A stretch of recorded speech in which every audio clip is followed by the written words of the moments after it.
जैसे गुरु नानक जी आए तो फिर दूसरे गुरु की हमें ज़रूरत क्यों पड़ी, और फिर ये कैसे डिसाइड हुआ कि दूसरे गुरु कौन बनेंगे?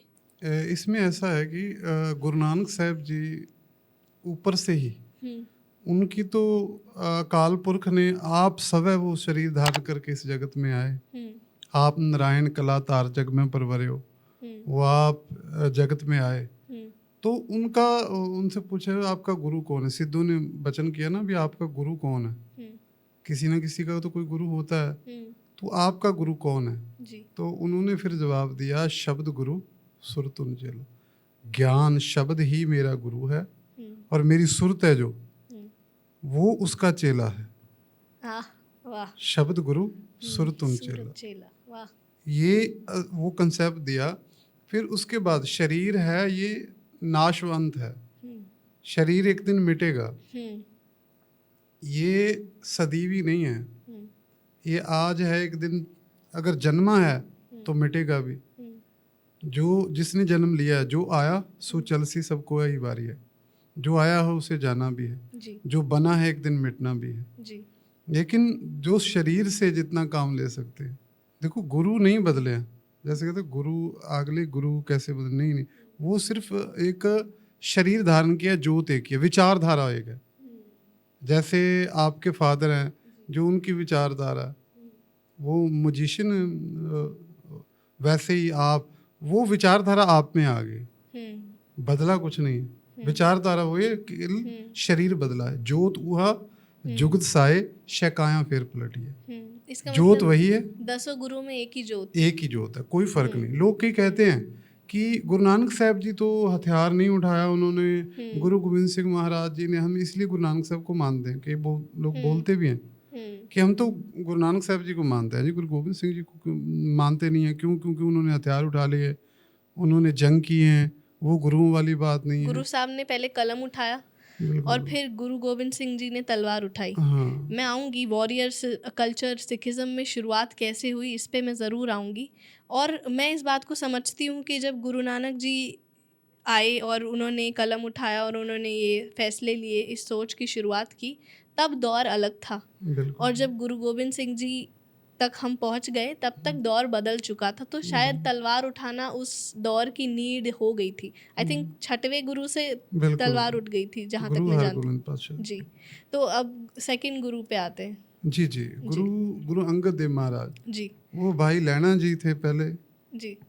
तो गुरु नानक साहब के पास आए जब, वो वैसे देवी के पुजारी थे, वो अपने पिता के साथ हर बार वो पूरा जत्था लेके जाते थे।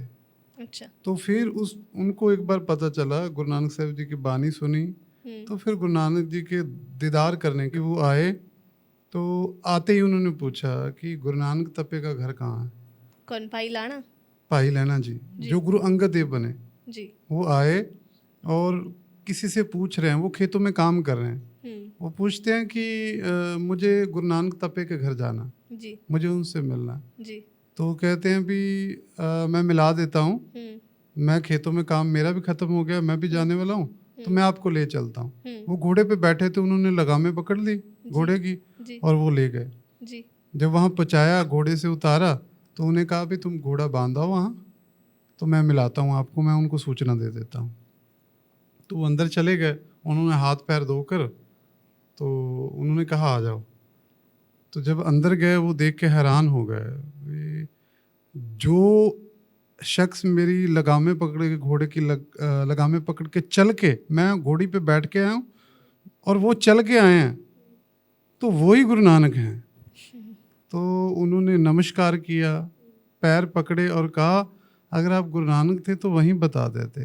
कहते जो लेने के लिए आते हैं ना, वो हमेशा घोड़े पे बैठ के आते हैं। उन्होंने कहा मैं घोड़े पे बैठ के आया हूँ और आप लगामें पकड़ के लेके आए हो, तो ऐसा होता कि मैं आपके साथ आपको ऊपर बिठाता और मैं चल के आता। तो गुरु नानक साहब कहने लगे कि जो लेने के लिए आता है ना, वो हमेशा सवारी करके घोड़े पे चढ़ के आता है, तो इसीलिए तुम्हारा नाम लेना है, लेने के लिए आए हो और मैं देने के लिए बैठा हूँ। तो फिर उन्होंने साथ साथ सेवा की, अनथक सेवा की उन्होंने। एक एक वचन को माना उन्होंने। मुझे याद है, उसको भी मैं थोड़ा सा बता देता हूँ। बाबा बुड्ढा जी भी साथ थे। बाबा बुड्ढा जी कौन सी? बाबा बुड्ढा जी जिनकी कृपा से, महर रहमत से, जैसे हम कह लें कि गुरु हरगोबिंद पातशाह जी, उनका प्रकाश हुआ, जन्म हुआ जी। तो बहुत बड़े सेवक हैं जिन्होंने तिलक दिया, 6 गुरु साहबान तक तिलक दिया गुरता गद्दी का। अच्छा। बहुत बड़े सेवक थे जी। और उन्होंने जी। वो हैं, और भाई लैना जी। एक बार गुरु नानक साहब कहने लगे, ये चादरें मैली हैं, इनको धो लाओ। तो भाई लैना जी धोने चले गए, धोकर ले आए, सुखा रहे हैं।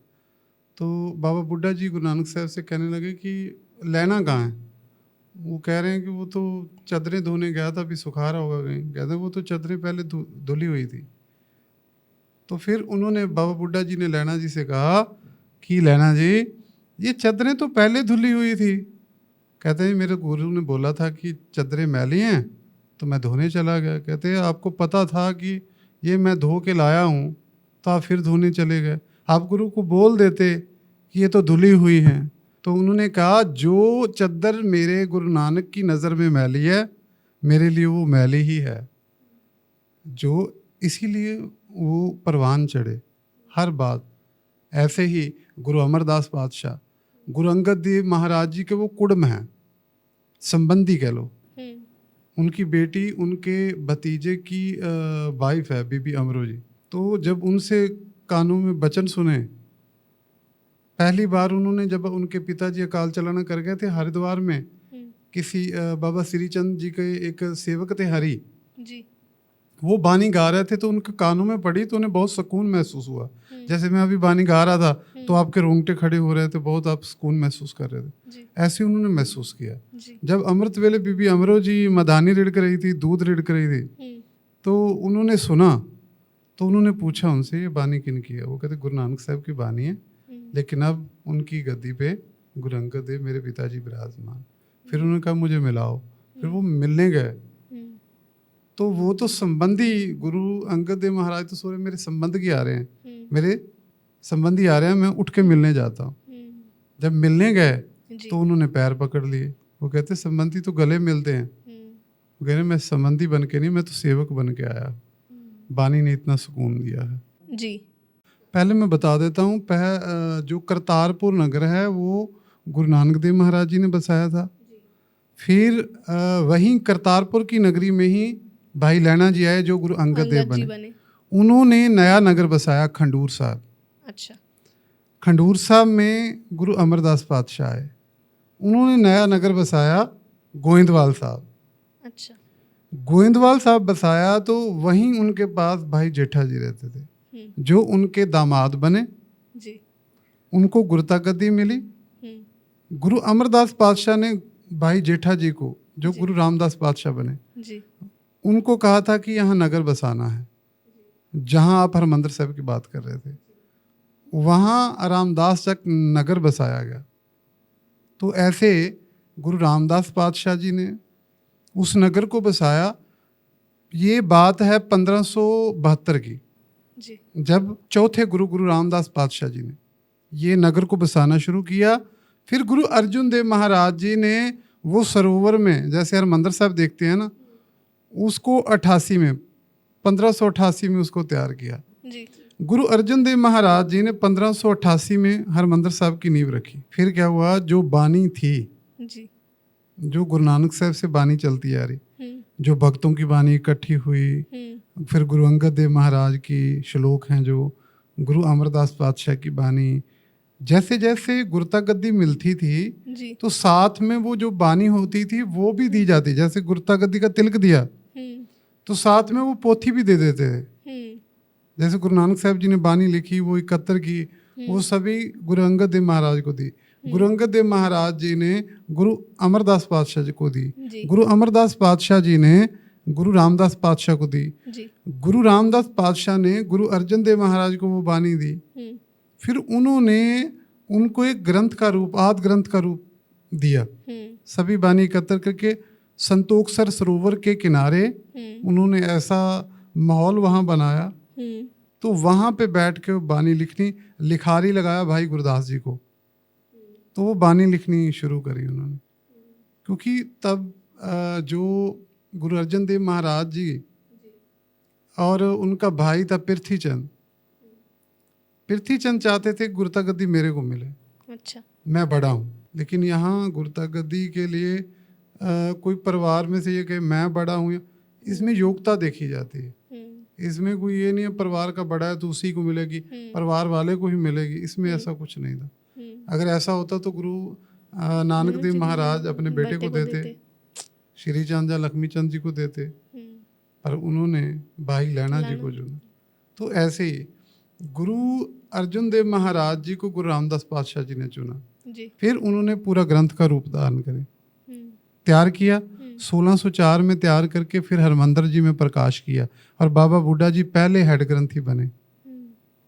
ग्रंथ का भी प्रकाश हुआ और एक ग्रंथी का भी जन्म हुआ, बाबा बुड्ढा जी 1604 में। तो उसके बाद गुरु हरगोबिंद पातशाह जी, उनको गुरता गद्दी प्राप्त होती है। वो उन्होंने अकाल तख्त की सृजना की, उन्होंने घोड़सवार हरमिंदर साहब के बिल्कुल सामने बिल्कुल बिल्कुल वो क्या जगह है? वो अकाल का तख्त, परमेश्वर का तख्त है, जहाँ पे फैसले होते हैं। अच्छा। भी जहाँ पे जाके फरियादी हो तो वहाँ फैसला होता है, और भगवान के न्याय के मुताबिक। क्योंकि देश में हमारे में क्या हुआ था कि राजे थे जो, वो प्रजा पे अत्याचार करते थे, प्रजा को लूटते थे।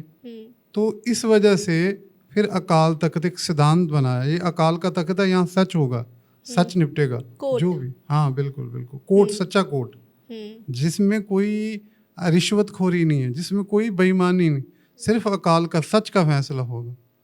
तो उसके लिए अकाल तख्त, उसमें कोई भी आके अपनी जस्टिस कर बिल्कुल सकता है। बिल्कुल। और वहाँ पे बैठते थे सारे ज्ञानी लोग, वहाँ पे गुरु हरगोबिंद साहब खुद बैठा करते थे। अच्छा। तो जैसे आज जथेदार साहबान बैठते हैं, उनके पास कोई फरियाद करे कि ऐसा हुआ है, तो उसका निर्णय करते हैं। तो एक सिखों के लिए वो उनका सबसे बड़ा कोर्ट है। तो उन्होंने उसकी सृजना की, और उनके बाद उनके पोते जी, 6वें गुरु हरगोबिंद पातशाह जी, उनके पोते बाबा गुरदित्ता जी के बेटे, उनके बेटे 5 बेटे हैं, एक बेटी है गुरु हरगोबिंद पातशाह जी की। अच्छा। उनकी 3 शादियाँ, छठे गुरु हैं जो जी। उनकी 3 शादियाँ। पहली है माता दमोदरी जी, उनसे उनके 3 बच्चे हैं जी। पहले बाबा गुरदित्ता जी, दूसरी बीबी वीरो जी, अणी राय जी। 3 माता नानकी जी से गुरु तेग बहादुर पातशाह अटल राय जी और गुरु तेग बहादुर पातशाह जी। तीसरे हैं मारवी जी, उनकी एक संतान है बाबा सूरजमल जी, मरवाई जी, बीबी मरवाई जी। तो उनके 5 पुत्र हैं और एक बेटी है। बाबा गुरदित्ता जी के घर जन्म लेते हैं बाबा राम राय जी, जिन्होंने यहाँ दिल्ली में ही 72 करामातें दिखाई थी। औरंगजेब ने जब बुलाया था कि हमें बताओ कि बानी में ऐसा ऐसा हमारे खिलाफ लिखा हुआ है, वो उनके छोटे बेटे हैं गुरु हरराय जी। गुरु हरराय साहब जी को गुरता गद्दी मिली जी। उसके बाद गुरु हरराय साहब जी और फिर गुरु हरकृष्ण साहब जी, जिनका यहाँ स्थान है, उनके बाद गुरु तेग बहादुर पातशाह जी। जिस दिन गुरु हरकृष्ण साहब महाराज जी ने शरीर त्यागा और कहा भी बाबा बसा ग्राम बकाले, उस दिन भी बैसाखी थी। अच्छा। हाँ। तो गुरु तेग बहादुर पातशाह के बाद गुरु गोविंद सिंह महाराज जी के बारे में तो सभी को इतिहास पता है। ऐसे फिर गुरु गोविंद सिंह महाराज जी ने जो किया 43 साल की उम्र में, वो तो मतलब दुनिया के पूरे इतिहास में ही नहीं है। फिर उन्होंने ये शरीर की जो है प्रथा बंद कर दी। उसके बाद पूर्ण तौर पे 239 साल लगे हैं, फिर पूर्ण तौर पे गुरु ग्रंथ साहब महाराज जी, उसमें गुरु तेग बहादुर पातशाह की बानी लिखवा कर पूर्ण तौर पे दमदमा साहब पूर्ण किया। फिर संपूर्णता के बाद जब उनको लगा कि मुझे ज्योति जो समाना है, अभी जब 2 पठानों ने उन पे वार किया था। ऐसे इंसाइटफुल क्लिप्स और शॉर्ट्स को देखने के लिए इस चैनल को सब्सक्राइब करो।